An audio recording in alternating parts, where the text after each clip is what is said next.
Welcome to Unity Through Diversity. I am your host, Gina Anayana.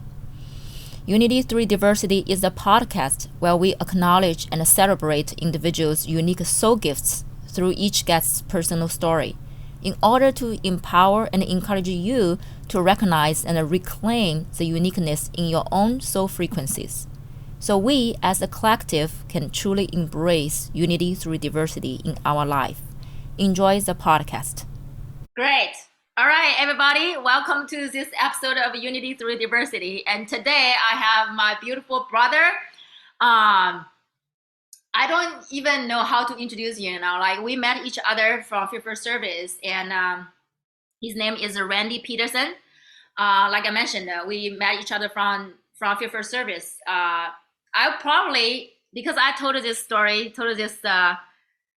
storyline so many times, I'm gonna just have you to introduce yourself and maybe share how we met first time in Preferred Service.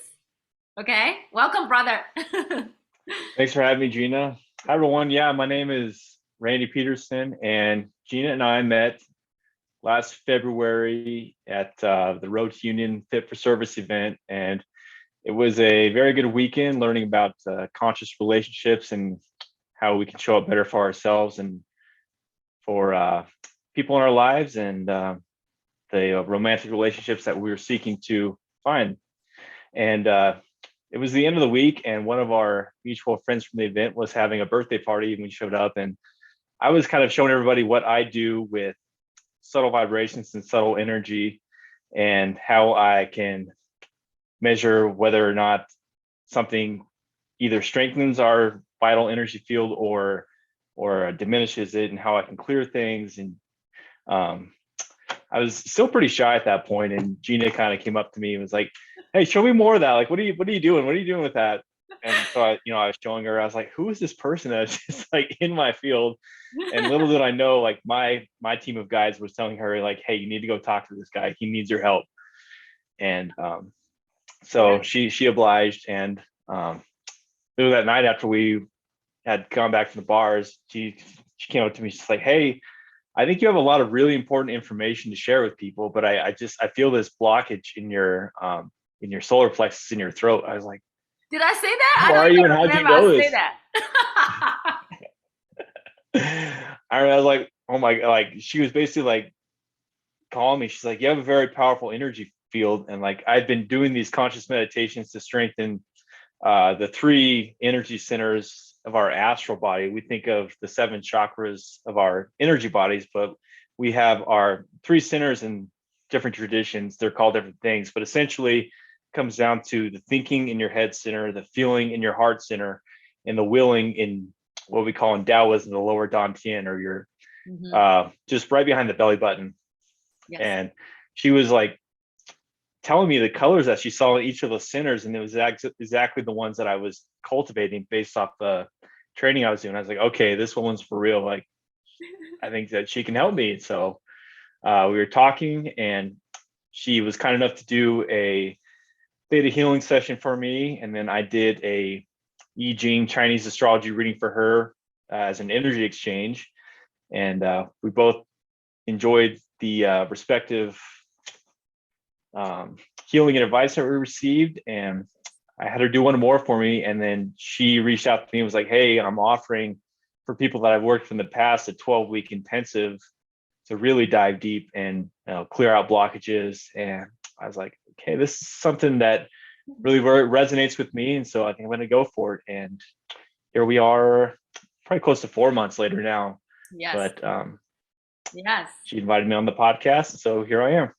Yeah, I need to back a little bit, okay? First of all, I don't remember the things I said to you. I do remember the part of Ironman. That's why, a lot of time, we're talking about guides, things like that. A lot of things that I don't remember what I said is because, that moment I probably was channeling, but I was not like, because a lot of time in my life, I feel like me not channeling or intentional channeling was channeling all the time. I'm channeling all the time. So a lot of time people will remember things. Hey, Gina, do you remember you say that? I was, no, I don't remember at all. I think that's the moment is actually literally, I don't remember what I said that, but I'm not surprised I would say that. And, maybe you guys are also kind of like invited me to be in your energy field to bring up those things, because our guys they cannot just drop into our living room, right? Tell you what to do. What was it being telling you what to do? You just don't do it.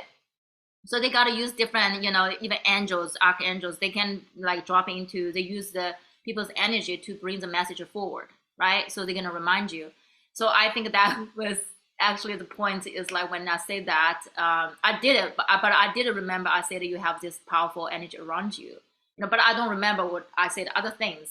One thing I do want to bring up is really cool is because you have this device, remember? Like this kind of like pendulum. Yeah. But to me it's pendulum, but that when you told me what that does, I was like, okay, for people who are listening this podcast, some of you guys know that I bubble everything. I bubble my drinks, bubble my food, right? And that evening when you shared with me, will you tell me that, tell the audience about this device, then I can share what I did, so in this way people can understand what I was talking about. Sure. So what we were talking about is I have a couple specifically calibrated pendulums that come from the teachings of biogeometry. So I've completed the foundation, advanced, and the associate practitioner trainings in biogeometry, which people who don't know, biogeometry is a qualitative vibrational science that allows you to tune into the energetic field of life force that form our physical reality, that we think of things as solid, but in reality, everything is vibration. So it allows you to detect these vibrations that are collapsing and slowing down and densifying to the speed of light that we can perceive them with our senses. So anyway, the pendulum that I had was called the BG16 pendulum, and it has 16 discs. So quality of number is one way that these energies manifest. And so the number 16 is related to the golden proportion of 1 to 1.618 that we find in nature and in our body. So anyway, what it does, as opposed to mental dowsing, which is using a pendulum to ask a question, this is actually using it as an antenna to create a resonant connection between my energy field and whatever I'm measuring. So in this case, I was measuring the drink that Gina was bubbling, and she's sending gold vibration into it. And so this energy of the center that the Dr. Ibrahim Karim, the founder of the science, calls BG3, which is a trademark name, but just think of it as the golden vibration of the center of creation from the 0 point. And Gina was bubbling her drink that night, and I was like, okay, tell the story of, I was, oh, you're gonna measure the life force. Okay, let me do the thing. I was like, I know it worked, but I never see with my eyes. Actually, I told you, say, hey, can you measure this drink before I bubble it, right? And after I bubble it, because I want to see the difference. Instead of bubble it, you do that, and then I will never know what it was before. So, right? That's yeah. So that's the great thing about this science, is it's an objective way to test vibration, like the energetic input that you put into something and the effect that it has. So before, when you're searching, the pendulum just kind of goes back and forth in a search position. But when you detect the energy that it's calibrated to pick up, I'll start to feel a pull on the pendulum, and then it will start to rotate clockwise. And so before Gina bubbled it, I was just getting the back and forth rotation. And then she put her energy into the drink, and then all of a sudden I got a really strong rotation. So Gina got to see first. Yeah. So it was very cool. Yeah, that was my first time. I was, oh, interesting, because I know I've been bubbling the drink whatever for a while, since last year or so, been 2 years now. So I know it works because you will test in 3D reality, hang out with girlfriends, stuff like that. They're like, they have more the drink they have, but they don't get drunk, they don't have headache. I'm not saying I use this to manipulate things. Basically, I was. But the thing is, like, I know this thing is gonna put in my body, so I wanted to match my energy. So when you say I put my energy in, actually, I was not putting my energy in. I was in the now, because you went through the 3 months with me. So I'm using the universal creators unconditional love to bubble that. Just like when I do the healing session with you guys, channeling the energy. So it's not my energy. So I'm bringing the unconditional love, sending the love inside, not from me, but channel through me.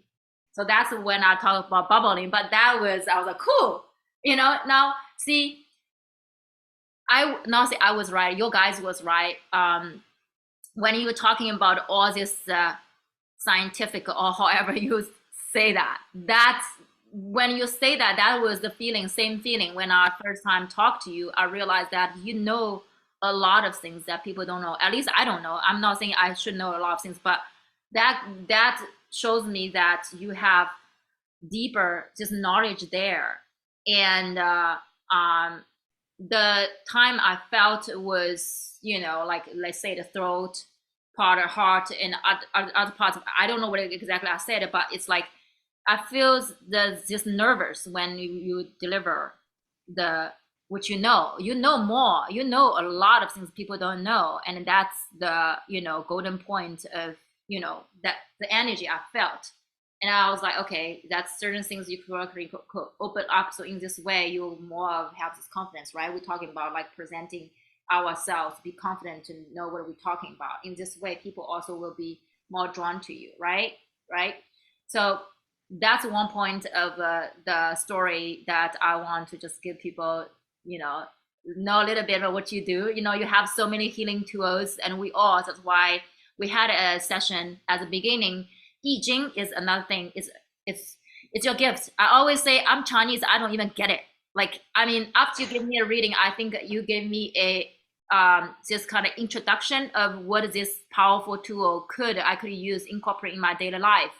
I also want you kind of like go introduce like I Ching, this reading a little bit, this nice sector, because everybody do reading different. Just because you have same teacher, you're gonna come out because your energy frequency is different. So a lot of things that you do, like what I do here, people don't do. But a lot of things you offer, people are not offering in your area, right? So that makes things even more unique and special. But how can we get people to know is by we sharing what is this knowledge? Because I Ching, I mean, you probably can tell more about this thing, this tool, this powerful tool or knowledge that we've been using I don't know how many thousand years, I have no idea. So will give us a little bit background of what is I Ching, what does I Ching really do, and how can you use that to benefit your life? Because I'm using it. So, but yeah, give us a little bit background. Sure. So the I Ching is basically a ancient Chinese science from the Taoist tradition that basically decodes our numerical matrix from the date and time that we were born. And so, at every second of every minute of every day, there's a unique combination of different energies flowing in from all directions. So in the I Ching and Taoism, they've broken it down into the 8 cardinal directions and then the center, which is the source of creation. So that's a total of 9 different energies. Mm-hmm. So basically, through proprietary formulas, I take someone's birthday and their time and determine what their unique gifts are in this world, what their noble mission is, or what their soul's mission is, the tools that they have to get there, and also the growth opportunities that we came here to work on, so that ultimately we can reach grand harmony, which is the inspiration for my private members association, Grand Harmony Vibrational Medicine, and I Ching is a big part of that. Yes. So I feel like people probably will still be confused. I mean that's a beautiful introduction, by the way. It took me a while to understand. I still have this piece of paper every day. I was like, okay, calculate. Today I think today is my fire day. Yeah. So every day you have a different, what we call a gua on mm-hmm. duty, which is if you've ever seen the I Ching, the book of it's escaping right now, but the 64, what they call hexagrams, or yes. There's 8 trigrams, which are when you look at Taoism, like usually the yin yang is in the middle, and you've got 3 solid lines and then a series of like solid and dashed lines. Yes. So those are called the guas, or basically the different energies from each direction, and each one is associated with a different quality. So for instance, the heaven gua is the 3 solid lines, and that's all about goal setting and leadership. And then your next day would be wet lake, which is all about information gathering and compatibility. So Gina's day today is fire. And that's all about passion, creativity, and expressing yourself. And there's a color associated with each gua too, and a direction. So fire in this lineage of the EG comes from the south, and it's associated with the color red. So Gina's wearing the color red. Yeah, she's wearing the color red. I was kind of confused. I was like, to embody that energy. After a couple months of practicing, I still get confused. I was like, okay, I know fire, you know, so I was yellow and red, but somehow this morning I was like, you know what, I'm gonna wear red today. So I'm actually very in tune. I kind of sometimes forget it.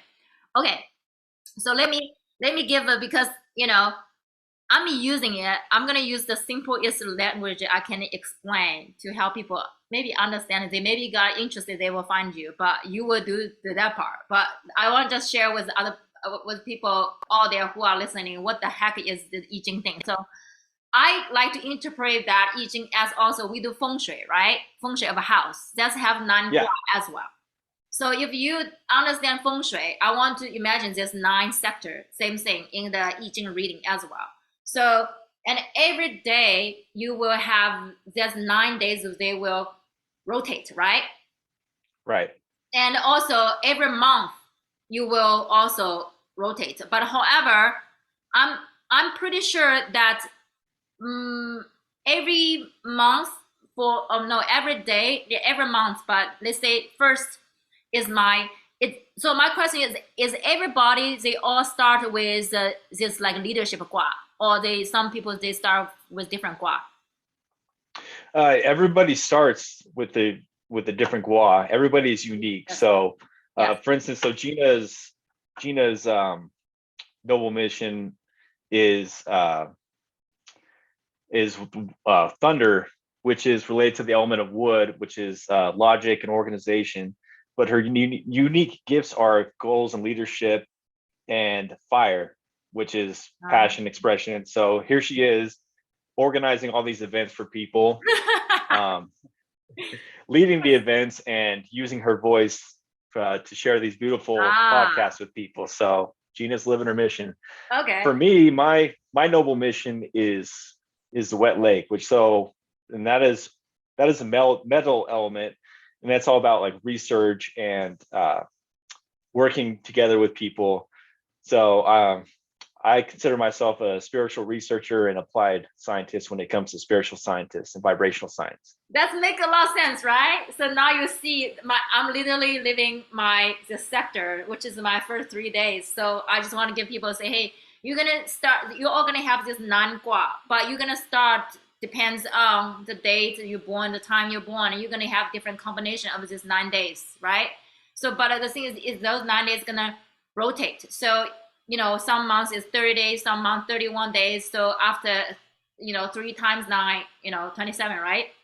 You're probably gonna have in that month of 3-4 days of you're gonna go back to rotate to your first 3-4 days again. And the month, same thing, right? So everybody's January, I don't know what is my January, but you're gonna 9 the squawk and then rotate. So like myself, I'm gonna experience, I don't know, do I have more fire month, or one more fire month, one more information month, whatever it is, the combination. So it depends on your birth times, but basically it's rotated this 9 gua, right? Also your year as well. So every 9 years. Right. So every 9 years, every 9 months, every 9 days. And also I didn't really dive deep into this hours, but I know every hour is, like people will say, okay, this, I know in Chinese culture, people will say, okay, in this hour is good for your chi or whatever. I didn't get it that time, but now I understand what they're talking about, basically based on the I Ching thing, but I don't know what they're talking about. Now I was like, oh, that might make so much sense. Is that right? Is that the way I interpret? Mm-hmm.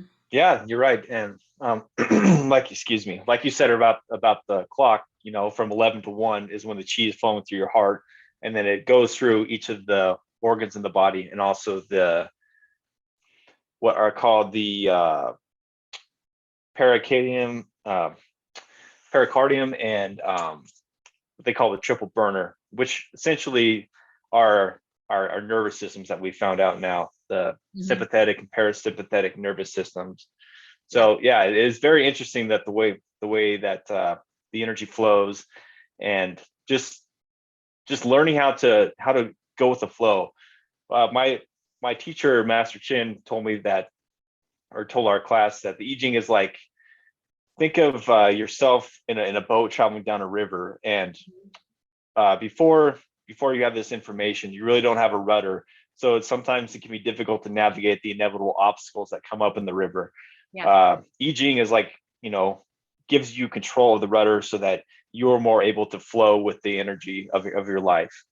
Yes. So talk about that. I think maybe you can, after I interpret my own charts, then you can add on a little bit, because that's what I see. The part you just mentioned is like, after that reading, and actually I understand my strengths, right? Which is my three, after you just said, gathering information and leadership, leading people, and, through my voice, right? Express everything. And I think, because I'm going to turn to 40 soon, so do not tell people the age, but age is not, doesn't matter. But so, right, the part of things that we are working on, or I'm working on, my charts better than me, is the one, actually the love part, right? The day 6, my day 6 is actually the love, giving and receiving love. That's my love day. And also, what are another things that I'm gonna gain when I'm 40, right? So you gain some of things like, to me, my interpretation is, when you are in your life journey, at a certain point of life, a certain gift or quality is more anchored, stable, right? More developed. Of course, you're 20, you're not supposed to have this, but when you reach 40, those qualities gonna come to you, right? Does it make sense? And when you're 60, you're gonna have more. So I'm reaching to the 40, so I will have, I think it's the love one. Which one? Two of them. I think I'm gonna have them, right? When I'm 40. Yeah. So when you turn 40, when you turn 60, the universe kind of throws you a bone and gives you like additional tools to in your journey. So Gina's approaching 40, and if I remember correctly from your chart, you will receive the lake again as a tool, and also mountain, which is noble vision. And then your mission will be geared more towards like spirituality. So she's really coming into that priestess energy here coming up I'm on my path, right? I'm on my path. Yeah, you're already embodying, you're already headed that direction. But I always go a little bit like ahead of things, even though I don't know where I'm going. But then also, that makes total sense. But I wanted back to talk a little bit more about I Ching before we move on. When you say you can navigate, right, easier, I really, after we go through my charts, I do see the love part, right? Like self-love. Because if I don't love myself, like we talk about things, but I really see on my charts, there's something, not say it's missing, something that I want to say opportunity that I can work on. So when I navigate in the river, I know that, okay, I'm gonna put more intention, more time, energy on loving myself, because that's the gua that actually I'm not really strong at this moment in my life.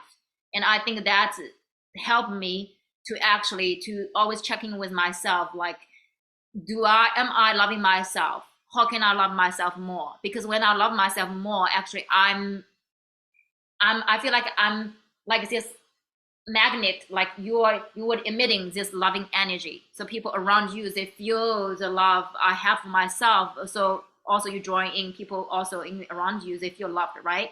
So that's my understanding. Like, so when you talk about that, because I do know that's the part of that probably in this 9 sectors, this one probably is not say weakest, but have most potential, I would say. Right? Yeah, and most people do. I mean, it's definitely the most important one. And so when we look at our birth charts in the I Ching, we call it the 9 palace, and there's 9 spaces. And love is associated with the water gua, and that is at the bottom of it. So if that's a growth opportunity for you, then picture there's like a hole in that cup, and the water is leaking out, and you can't pour from an empty cup, right? So our goal in life is to mend that cup with self-love. So because you can't love anyone else until you love yourself, right? And you See? can't give to anyone else until your cup is full. Okay, now So we're yeah. gonna talk now. This is perfect time for we to shift the gear a little bit because we're talking about self-love. We're talking about fill our own cup. Now we're gonna talk back to your healing journey because you know we all understand philosophically we need to fill our own cup.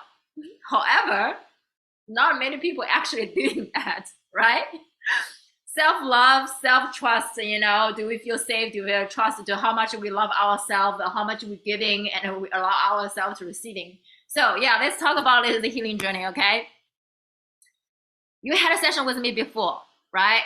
So you know how deep I dive into those things, right? So when I offer this 3 months healing journey, like what were you thinking that time? It's like, okay, because some people they come to my place after this, they show the interest, they say, Gina, that's a good idea, I'm gonna dive in. I warned them, I was, hey, I want you to know, do you really understand what you're heading towards? Because if you go on the journey, you're not gonna come back. And if you head in this journey, which means you can completely trust me or trust your guides, because we're gonna go into those corners and the fear part, right? The shadow part. So I want to kind of like ask you a little bit. Now we finished the 3 months healing journey, but I never asked it at the beginning. I was like, what's processing in your mind when I say, hey, Randy, do you want to jump into this journey with me? Let's go dive deep. That's a great question. I kind of just, I told you, I was like, well, we talked about it, and I was like, oh, well, let me sit with it a little bit. And I didn't even have to. I just like knew intuitively that it was something that was going to be an integral part of my healing journey. And, for the past 4 years, I've been studying this information and sharing it with people and wanting to make it, my life's work. But that fear piece was there. And so we've worked a lot on overcoming that fear. And my guides are like, it's time to take off the life jacket. Let's do this. I think one thing they said, like, do you want us to hold your hand through this life? So that's the other thing too that has been important for me is like, you can, like, healing can be a form of resistance if you're just like, oh, I'll be able to do this once I heal this. Once I heal this, I can Right? carry my mission. But at a certain point, you have to just do it, and that's where I'm at now. So Yeah. just So now looking back at the 3-4 months, right? What was the biggest fear? What were some biggest fear that you leaned into, and now you're like, oh, well, actually, I mean, fear is we say illusion, but fear is real. It could stop you. So when you look back now, what are some fear that really were in your way? And some of them you might still feel them, but you can say, oh, I'm aware that I'm in this space right now. Instead, I am fear. You are not fear, but you are aware. You are sensing this thing, right? So what are some things that really came up for you in the journey? Because we worked on so many things. We're not gonna go all the details. So it's private journey, but if something that you feel like that you can share with people, some common fear, right? People are facing it. We are in 3D world. definitely fear of the unknown Mm. and uncertainty and fear of being unsupported. But as I move along on this journey, we've kind of been working on where I want to set up my healing practice, like where my home base is going to be. And I've been spending a lot of time in that area, just like going there and interacting with the locals. And when I started this out, I would tell myself things like, "There's no way people be into that." There's no way that I'll be supported in that area. And I go there and I'll just like strike up conversations with strangers at a restaurant or live music event, and their eyes just light up like, that sounds awesome. Like, you have to meet this person. And it's just, I just watch things line up like with every step that I take. Like, I'm just being like guided and supported by something bigger than me, and that's what keeps me moving forward. So Yeah, that's beautiful. And a lot of time, the fear of whether people don't see it. But the point is that we didn't even go out there to share, right? So the fear of people not accepting is, are we really accepting ourselves? do Right. do we see what do we pick up has value inside?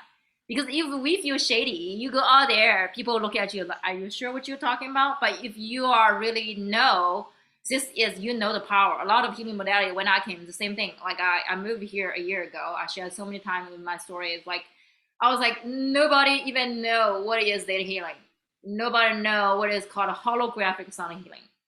You know, nobody knows shamanic breath work or shamanic healing. I'm still, till the day, I spend a lot of time to explain what does that mean and what's the healing modality mean, is instead of going right away, is because people don't understand it. But the way I deliver it, or the way now you deliver it, is because you have the passion, right? Even people don't really understand, but they feel the energy. It's like you are sure about what you're doing. Then they don't really need to the buy what is that, biometric, whatever thing, you know, things that people don't care what the biometric. They show me, right? Like when I bubble the drink, I was okay. I'm a visual person, so I was like, okay, you tell me this, okay, all right, I get it. So let's do the one before and one after, so I can use my eye to believe that. The same thing about our healing modality. I was like, okay, I understand what you're saying. Then let's just test right here. You want to see how it works? I have you to feel how it feels in your body when I do this data healing with you right here, right now. Let's do it. So that's like little by little, and then of course we need to take time, right? You think about it. If Reiki or other healing modality 15 years ago, people were same thing they are thinking about when I talk about Zeta healing right now. They're like, what is that? Or maybe some curious, maybe they're like, okay, I'm not really buy into it. It's okay. But that was Reiki 15 years ago, or maybe yoga 20, 30 years ago, whatever. Yeah. Who's a yoga? People think that you are doing the witchcraft. Still, people will think yoga is witchcraft. It's okay. You can think about that way, but majority people know they will incorporate yoga, right? Incorporate meditation in their life. But when you back 15, 20 years ago, people have no idea. So my teacher shared it with me was like, if you are way sure, you are showing something that people don't understand. So why would you expecting people to accept it with the open arm? They will not be, because you chose to show something that not normal in this reality yet. So that's the difficulties. I feel like, when we lean into the fear of unknown, fear of uncertainty, right? Because you don't know. No, you are showing you, so you don't really see a lot of brother sister next to you. You are walking the path by yourself, especially you are where you're at, I'm where I'm at. But fit for service is great container, right? When we come together, we're like, oh, you do this, show me. You do this, show me. We're like, oh, like a weirdo in a special way. It's like we all have our special gift, right? Like the thing you mentioned, I never heard about it. That's why I was, oh, interesting. You have a lot of things you gotta share, because I know how valuable is those things are, even though I don't really quite understand that, right? So now let's talk about the part of like, the healing. I always explain people as like, healing is not mean you have something wrong. It's nothing wrong with anybody. Everybody is completely whole.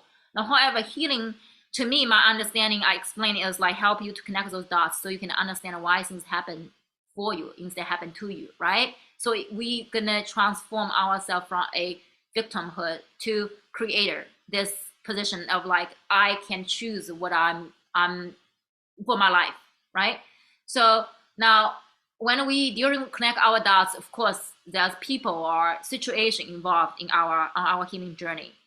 So now when we started, I want you to use maybe share something with your own words, like witness the relationship shifting in your personal life, right? Maybe work life, things like that. So is there something that you found like significantly shifted, right? Before you, even your own your relationship with yourself.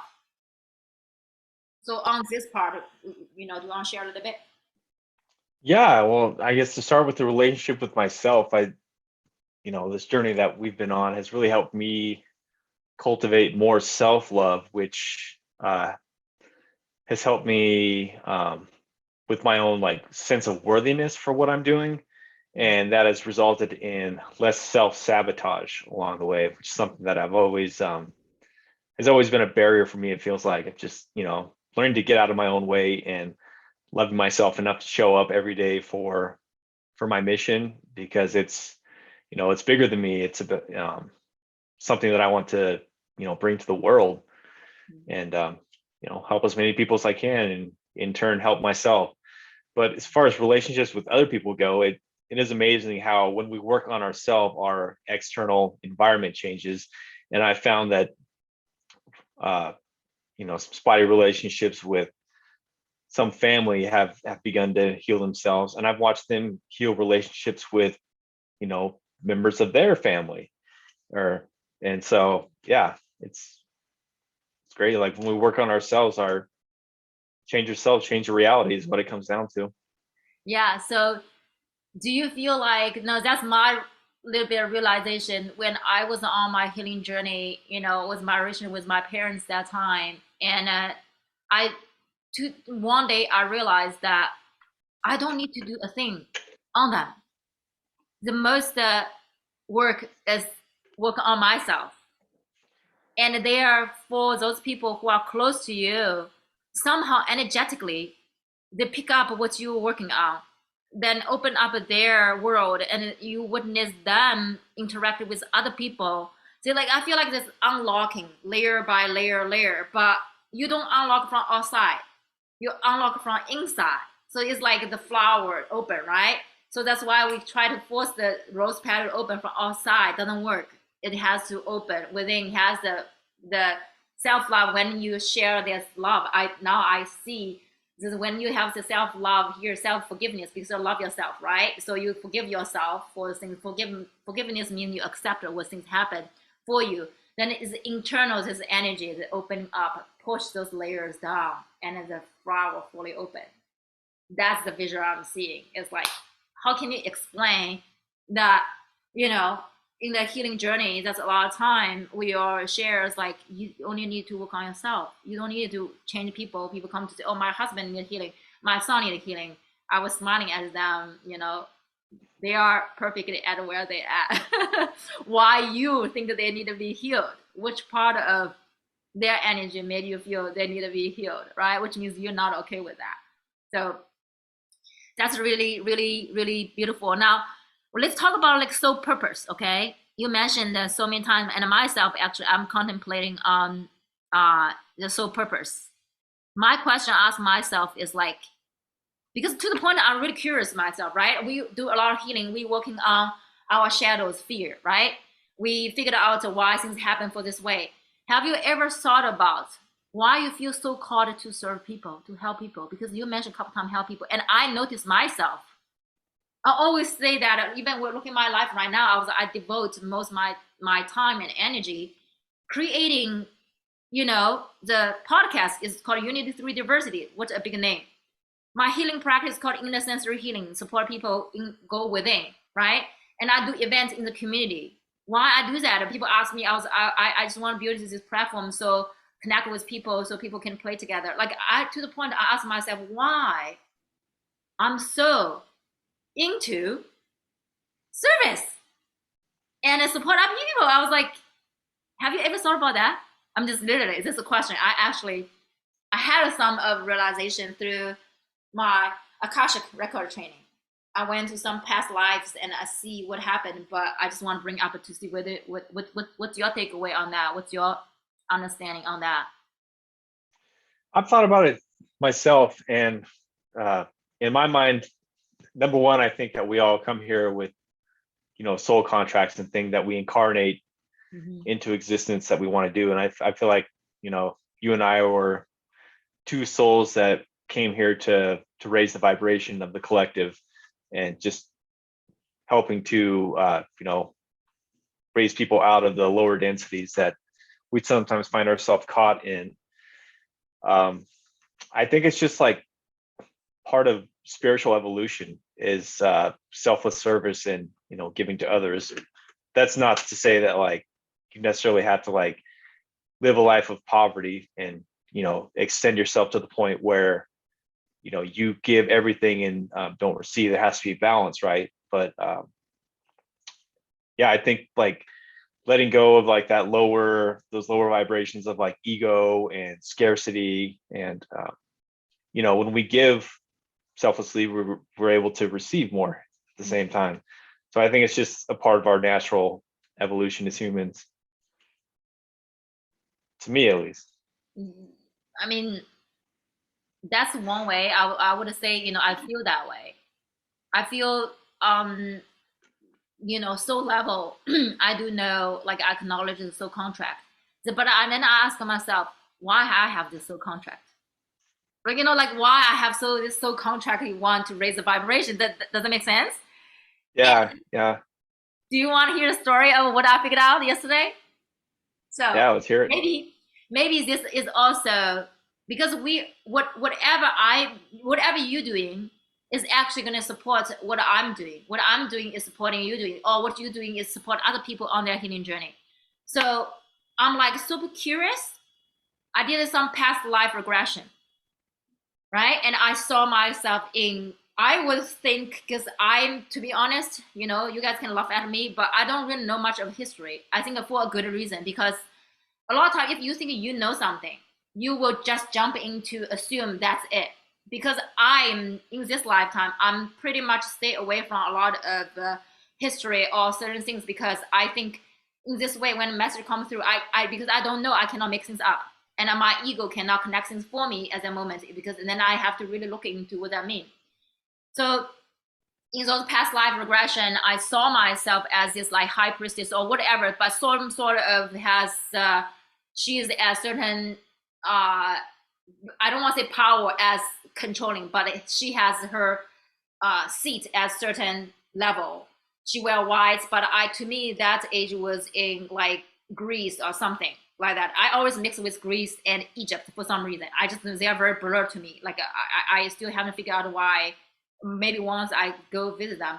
But then I did Akashic record yesterday, our training, and in the record I realized something that it has been a theme for my soul evolution, right? This soul contract. And one of those lifetimes that I thought I made a decision to move my people, to guide the people in their country, that state, the age, whatever. I thought that was a path for the group. Actually, I made a mistake. No, because I'm feeling the energy, like those energy are very subtle. What I mean is, sometimes you feel called to do something is one thing, but sometimes if you really would not get yourself off this train because you feel constant and you have to push so hard and you don't have time, that's another different energy. Does it make sense? It's like I'm called to do something. You're loving doing that. You can allow yourself to take a break. But what energy I feel like I was on I almost feels like I need a rush to make things happen, to kind of like make up certain things. Like there's something that is very subtle in the background. That's why I realized that when I did in the record they showed me certain, I don't even know when, but I guide people to a path, and I thought that would be the right path. Actually, I said people, I feel, like I made a mistake, so called that. And I feel I betrayed my people. Not say I betrayed them intentionally, but I set people on a wrong way. So now when I come back, right, I want to course correct that energy, because I realized that was not okay, or that was a bad choice. So in this lifetime, I feel like when I look at my back, everything I checking myself is like supporting people, set up a container, love people more, helping people, everything. It's to a certain degree, is like, wow, all my life means devote that. That doesn't make any sense. So what is this human want to experience, right? Because my personal life with my career, whatever, there's no career. It's like personal life, work life, everything is all in one. And I see that to a certain extreme of how you serve. I know I like to serve people, but I was like, whoa, that's the pendulum swing a little bit this side. So how can I serve myself, my family here, right? So I feel that, like, not the imbalance, but I can see the pendulums tend to go this way. So that's why I bring up this thing, is like, sometimes we got to think about it, and why we so called to raise the vibration. So contract is one thing, but however, are we serving this vessel come from the original family, those people around us, right? Like, like we are living in human life. If we do not enjoy what is feeling to be a human and more step into the mission, of course, mission is very important, but living as a human is also very important, right? So that's my realization. Is like, oh, whoa, now I see. Then I did a little bit hint on myself. It's like, hey, what if you still can go your mission, but also like really enjoy, soak every single moment to be human, to be women, to be whatever, right? To be a lover. That's the kind of like different realization. I feel like then when you step on the mission, right? When you feel like, oh, I'm supposed to be get there, by now, when you're not there, you're gonna blame yourself. You feel like, oh, I was not doing my best, but actually you did your best. So I feel like a sense of less hard on myself. It's like, oh, it's okay to be where I'm at, and you eventually gonna get there. But maybe allow yourself to just like enjoy every single process. It's not that end goal. There's no end goal. Once I lead people to there, I will figure out where's next step again. So it is never can be end goal. So I think it's very important that the reason I feel like they want me to bring up this thing is like to understand it is like get to places one thing is but how you get there with who is also very important. Right? Got to enjoy the journey, right? Gotta enjoy the journey. So now we're talking about courage, right? For you to drop in, for us to drop into the human form, pick up a lot of ancestral trauma and our past life trauma. Courage is one thing, and sometimes we feel a little bit like fear coming too, right? Like whether we are strong enough to face those, have the courage to face those fear. Now I want to really talk about the courage itself right now. It's like, when you check into your energy field, it's like, how do you feel yourself right now versus 3 months ago about this courage things, tapping into those unknown part, because you said it, big fear is unknown, right? So where does those courage come from, and how do you find your courage, or how you reactivate your courage within? Because you made it before, so, right? I think a lot of the courage comes from trusting in the unknown, because that's something that's taken a lot for me too, is to learn to trust. And every time I do trust, I am rewarded by my guides and by the universe. And so that gives me, it's kind of like a feedback loop. It just keeps me moving forward. The next thing, like, okay, like I know this is what I need to do, but I don't know how it's going to transpire, but I'm just going to do it and know that the outcome is going to be for my greatest and highest good, and just lean into it. And that's what gives me courage. And the more you do that, the more easy it is to have that courage. Yeah. What made you to build or rebuild this trust? Because when we now tell people, it's like, hey, just trust, but you've been there, we've been there, right? Feel unknown, feel uncertainty, sometimes it's gonna stop you for so long. So what is your turning point to the point is like, okay, I realize this, I have this thing, I don't know what's going to happen in the future. So what is your breakthrough point is like, and or how did you trust this unknown? Because we can't just tell people trust unknown. That's scary. Yeah, it is, no doubt. But I mean, the how was just to do it. That's kind of a tough way to answer, but that's, for me, that's really what it was. Just That's what you guys say. yeah, So I wish I had what's that? I was so many times they would say, hey, he just need to do it. Yeah, You do it. yeah, exactly. Yeah. Now let's talk about surrendering, okay? Surrender is a word. Surrender is an art. And I'm not sure about you. Maybe you can share a little bit on your end, how hard to surrender. Actually, you not surrender to what? You surrender to yourself. Is it?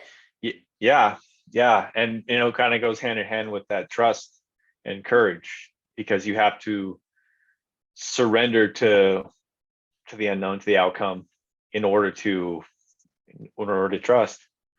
Yeah. Yeah. So what are some things besides, I know the healing journeys they help, things like that. And I know you have a lot of healing tool yourself too. That probably help you to surrender too, right? So Yeah, we talk about the I Ching thing and the other by geometry, right? Things you yeah. certificate you got in. What are other healing tools you currently embody in your life and something you are on it, right? I know something you're on it, but something that we did not touch about the healing tools you have, healing modalities that you have right now. So on my website, grandharmony.org, I also sell tools to harmonize electronic devices and even homes and your automobiles. So, because one thing when I started this journey in the first place, one thing that I was most concerned about was electromagnetic fields and the effect that they were having on our human bodies. And that's when I was guided towards biogeometry in the first place. But these tools they're, they're based off the principles of these vibrational science. They're not necessarily biogeometry licensed tools, but they're made with the same principles. So they're actually reshaping the secondary compression waves that are a higher frequency than sound that we can detect with our senses, but nevertheless are still having an effect on our energetic fields. So those are some things that I definitely utilize. I utilize high vibrational crystals, just What is that one? meditating with. This is called angel light. Wow. Really, really pretty, really, really soft energy. Aw. Um, so those are also things, but also I use this is like my handy dandy, my go-to. This is my sound therapy device called the AMI 750, Yeah. which stands for Acoustic Meridian Intelligence. And what that does is send sets of 5 sound frequencies that match the resonance of healthy cells, tissues, and organs in the body. And it kind of reactivates that energetic blueprint in your body of how your cells can function optimally. And Mhm. that's been a game changer in my life. And a cornerstone of my healing practice is offering that service to other people.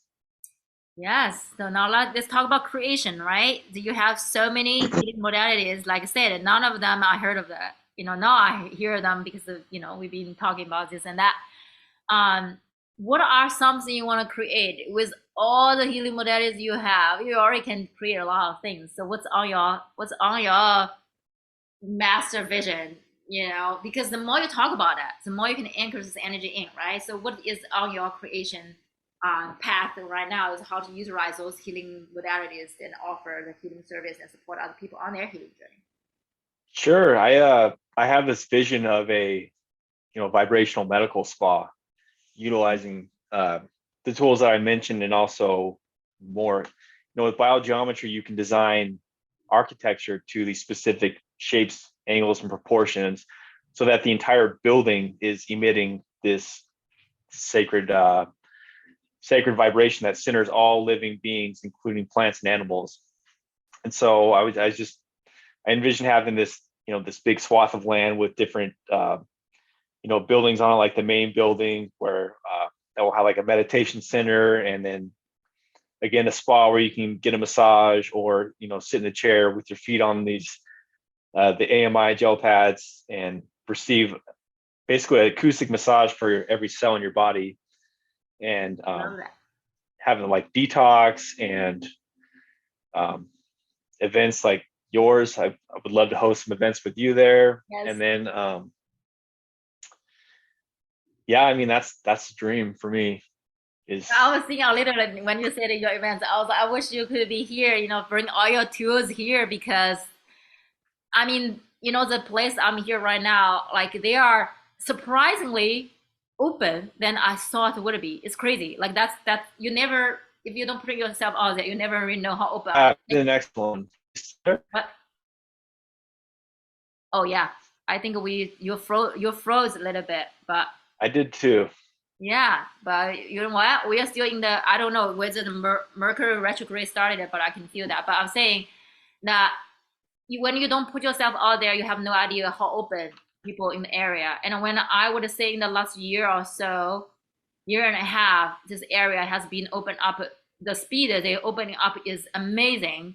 And you know what? Because if we believe we are in a holographic world, it's your world is depends on your how open your energy is. And I was literally living in my own testimony of how I see this city open up. Not say I made this, no, I did not. I just, but I, my world, I'm seeing, I'm manifesting. People interact with me, at least in from me, in this little world, my world, not the world. Okay, my world, the world is totally different thing. Your world and the world is different thing. But I see my world as people are opening up. They are um, not just open the healing modality, they were willing to try and more collaboration, supporting. You know, the conscious community is already here. That's the one thing I realized. It's not like I can create a community for sure, but they showed me that like Gina, the conscious community you see is to a certain extent that you know you create a haven for people, but you are already living in this conscious community. They just living in, they are living far further away everywhere, instead of you want to gather them smaller, right? So you can feel them, touch them, hang out with them all the time. But they are like conscious community is already here. You are literally, you're creating your own heaven on the earth. And I just wanted to reflect back to you. It's like you are in the process of witnessing how you create in your own world, and you are also the actor in this your own movie that you're directing, and you are witness how you direct this movie, you know. So that's very beautiful. And also, you know, like the event we're talking about, that's definitely for sure is like collaborations in the future, and how we, you know, connecting, not just connecting with each other, but also introduce those healing modalities from community to community, so we can support each other, raise the vibration, right? So Right. that's also the one thing. So now I think we are almost at the end of the podcast recording. Let me see. That's actually one more question I probably would ask you.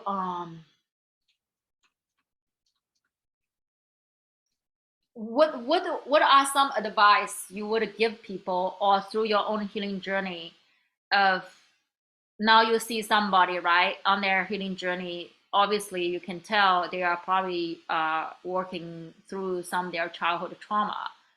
Like the reason I asked that question is actually this question is a little bit like layered. You walk the journey, so you know now you look back 3 4 months, even last year version of you. Now you see how many things that he has to work through to get to where you're at right now. And since we walk through those healing journey, what are some advice you would give people who are in their classroom right now, and as they kind of seek and they kind of sense that something bigger, something stronger, something deeper, something more powerful waiting for them? Does it make sense? Yeah. What I would say to people is, number one, go easy on yourself, because, you know, it's not an easy journey. For like, healing journey is not easy, because, you know, as soon as you feel like you've healed something, released something, then that opens up deeper layers to be resolved. And so it's never just like one and done. Mm-hmm. So go easy on yourself. And um, I think a mindfulness practice, like meditation, is super critical. Being able to get back to that base state, and not let your external environment, or even like your internal state, when you get agitated. For me, it's all about just going back into your heart center, and, you know, taking the time to feel inwards, literally feeling into the sensation inside your heart center, because that is where everything flows from. And so if you can get to that that center state in your heart, that will take you a long ways in being able to stay grounded and stay centered.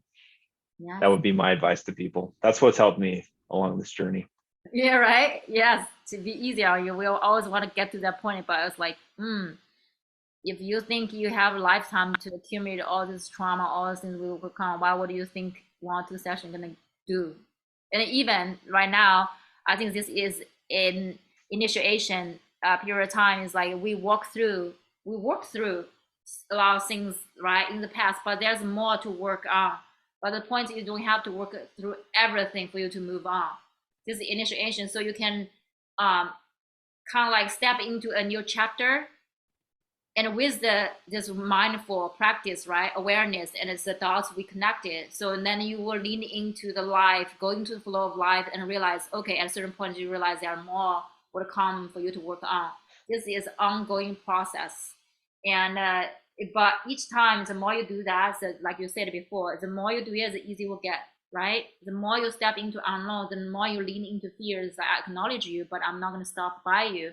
You lean into will get easier, easier. So it's kind of healing journey. I mean, I do not know how long I'm gonna still offer that. Depends on universe. I go with my flow. It's like that is like maybe another 3 months, or by end of the year, am I gonna shift the gear to more start training people, like, right, we are student right now, but don't forget you're also teacher.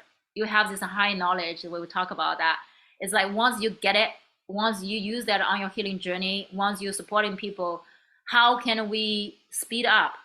Not say I have nowhere to rush, but how can it really people as a collective benefit is you start to teaching, sharing. Like I probably by the end of the year I will start to kind of like teach people to do breath work and other things, because I did a number, like I shared it with you, of every year I only can support 600 people. How many population here? Here is like 32,000 people right here, and I only can take 600. So how can we on a big scale to support other people is by training other people to do step into this. And but like it say, way sure you got to figure this thing out first, then you give hope to other people. Is, oh, actually it's possible, it's possible, and I made it. Now you're gonna give the hand back, say, hey, you want, you like where I'm at, you want come, I give you a hand. So being self-healing is always the first step of support other people healing journeys. The more we clear our channels, the more we work with other people, and then now we can give a hand back and say, hey, I will walk with you. People walk with me 2 or 3 years ago. I had people walk with me. Now I walk you. Now you're gonna help, say, hey, I have this, 1 month or 3 months or whatever the journey, and like you have different healing modality, but you got the essence of that. The tools they are just the extension of your energy. You can use no tools, or you can use any tool to do healing, right? So that's kind of like back to everything is working on within. And when you figure out your what you need for share, that's also the podcast. The part of things is like share your gift, right? And also on the healing journey, because a lot of people, like I said, like people are more not sure whether, how, whatsoever. So through those kind of sharing, to allow other people to see it's possible, and they are special. If I didn't see the first time I see you, the special part of the energy I picked up from you, we probably would not be here talking about this. Not saying, oh, but that's part of my gift is see everybody, they have that special frequency, and everybody have it. It's not just you. It's just that moment Right. of the time you came to my energy field, I came to your energy field. I will recognize each other's gift, and then like we build this trust and say, let's go. We know we need to go somewhere, so let's move into that, right?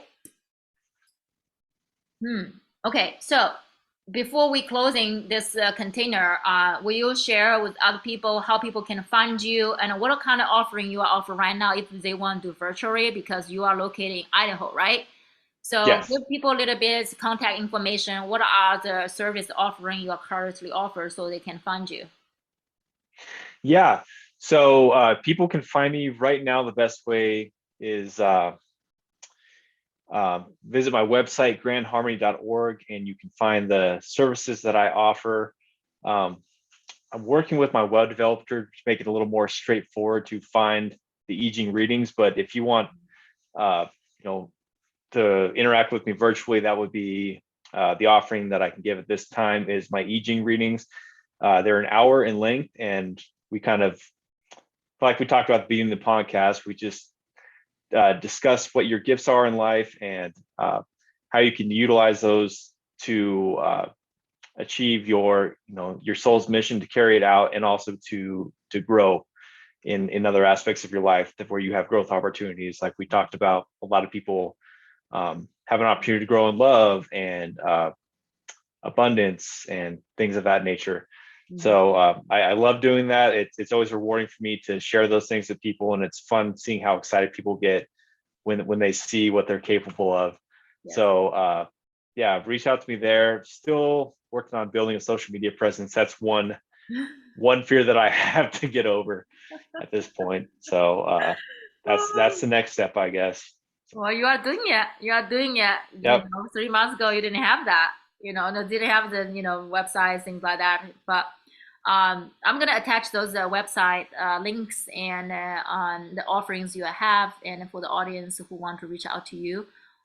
But thank you so much for your time, and it was such an honor to work with you, and also to share each other's gifts, right? To enjoy the healing modality you carry. And I can't wait to, in person, one day we probably do events or retreats together, because are really, really interesting to, to know more about this healing modality, the tools you have, and how they can support other people. And we can definitely incorporate in some retreat or healing events in the future for sure. But thank you so much for coming on this podcast with me. And I definitely see you around. All right. Take care. Yes. Thank you, Gina. Thank you, everyone. Yes. Thank you. And I'll see you guys next week. Thank you for tuning into this episode of Unity Through Diversity. I will see you in next episode coming soon. Take care, and I love you.